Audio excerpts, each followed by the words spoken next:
रामचंद्र जी बोले, बड़े भाग्य से यह मनुष्य शरीर मिला है। सब ग्रंथों ने यही कहा है कि यह शरीर देवताओं को भी दुर्लभ है, अर्थात उन्हें भी कठिनता से मिलता है।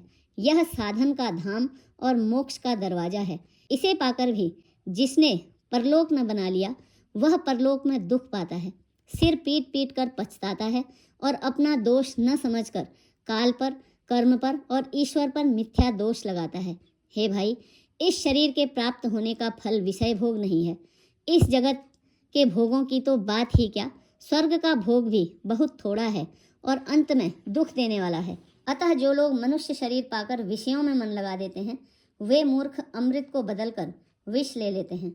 जो पारसमणि को खोकर बदले में घुंची ले लेता है, उसको कभी कोई बुद्धिमान नहीं कहता। यह अविनाशी जीव अंडज, स्वेदज, जरायुज और उद्भिज 4 खानों और 84 लाख योनियों में चक्कर लगाता रहता है।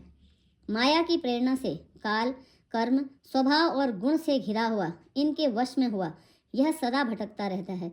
बिना ही कारण स्नेह करने वाले ईश्वर कभी विरले ही दया करके इसे मनुष्य का शरीर देते हैं। यह मनुष्य का शरीर भवसागर से तारने के लिए बेड़ा है। मेरी कृपा ही अनुकूल वायु है। सद्गुरु इस मजबूत जहाज के कर्णधार हैं।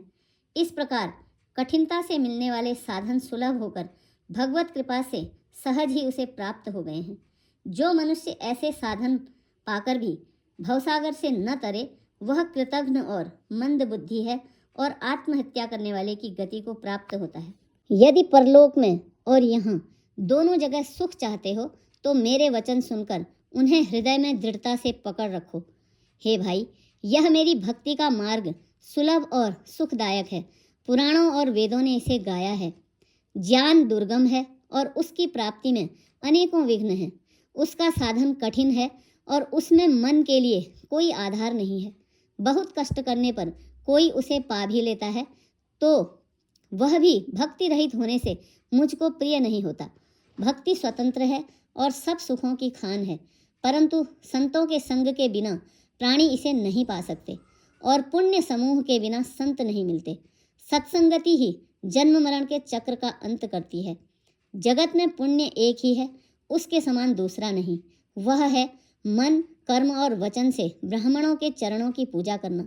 जो कपट का त्याग करके ब्राह्मणों की सेवा करता है, उस पर मुनि और देवता प्रसन्न रहते हैं।